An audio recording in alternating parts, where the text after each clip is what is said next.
ರೊಕ್ಕ ಹಾಕೇವಿ 3,17,000 50 ಜನದ ಹಾಕಿದ್ರಿ 1,58,58 ಲಕ್ಷ ರೂಪಾಯಿ ಗೌರ್ಮೆಂಟ್ಗೆ ನಾವು ಹಾಕಿ 4 ವರ್ಷ ಆಯ್ತು ಬಿಡುಗಡೆ ಮಾಡಿಸಿದ್ರು ಅವ್ರು ನಮಗೆ ಏನಾದ್ರೂ ಆಶ್ರಯ ಯೋಜನೆ ಕೊಡ್ಲಿಕ್ಕೆ ತಯಾರಿಲ್ಲ.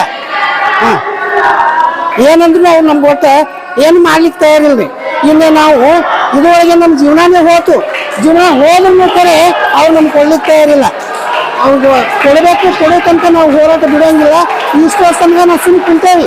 ಇನ್ನು ಮ್ಯಾಗ ನಾವು ಹೋರಾಟ ಮಾಡಿ ಅವ್ರು ಇಲ್ಲೇ ನಮ್ಗೆ ಹೊಡೆದ್ರು ಸಹಿ, ಇವತ್ತು ವೈದ್ಯೆಲ್ಲ ಜೈಲಿಗೆ ಹಾಕಿದ್ರು ಸಹಿ, ಏನು ಮಾಡಿದ್ರು ನಾವು ಬಿಡಂಗಿಲ್ಲ. ನಮ್ಗೆ ಹಕ್ಕುಪತ್ರ ಇವತ್ತು 26 ಜನದ ಹಕ್ಕುಪತ್ರ ಕೊಡ್ಲಿಕ್ಕೆ ಬೇಕು. ಅವ್ರ ಮನೆಯಿಂದ ಅದು 3 ತಿಂಗಳು ಬೇಡ, ನಮ್ಗೆ 6 ತಿಂಗಳು ಬಿಟ್ಟು ರೆಡಿ ಮಾಡಿ ಅವ್ರು ನಮ್ಗೆ ಕೊಡ್ಲಿ, ಬೇಡ ಅನ್ನಂಗಿಲ್ಲ. ಈಗ ಒಂದ್ಸಲ ಈ ಒಂದು 2 ತಿಂಗಳಿಂದ ಅಲ್ಲಿ ಆಶ್ರಯ ಯೋಜನೆ ಆವಾಸದೊಳಗೆ ಮೀಟಿಂಗ್ ಆತ್ರಿ.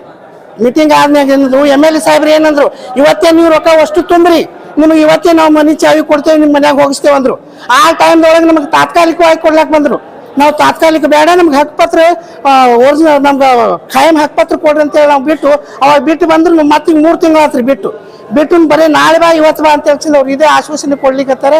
ಇನ್ನು ಮುಂದೆ ಏನದಲ್ಲ ನಾವು ಇವತ್ತು ಇಲ್ಲೇ ಇದ್ರು 4 ದಿವಸ ಆದ್ರೂ ಇಲ್ಲೇ ಇರ್ತೇವೆ. ಇದಕ್ಕೆ ನಾವು ಹಕ್ಕುಪತ್ರ ನಮ್ಗೆ ಕೊಡೋ ತನಕ ನಾವು ಬಿಡಂಗಿಲ್ಲ. ಅವ್ರು ಎಲ್ಲಿ ಇಷ್ಟೊತ್ತನ ಸುಮ್ಮನೆ ಕುಂತೇವಿ. ಇನ್ನು ನಮ್ಮ ಕೈ ತೋರಿಸಿದೇವೆ ಅಂದ್ರೆ ಮುಂದೆ ಅದು MLA ಬರಲಿ MP ಬರಲಿ ಯಾರೇ ಬರಲಿ ಬಂದ್ರು ನಾವು ಏನದಲ್ಲ ನಮ್ಮಂಗೆ ನೀವು ಆಗ್ರಿ ಅಂತ ಹೇಳ್ತೀನಿ. ಸ್ಟಾಪ್ ಕೊಡ್ಲಿಕ್ಕೆ ತಯಾರು ಹೋಗ್ತದೆ ಅಲ್ಲಿ IG ಲಗಳಿ.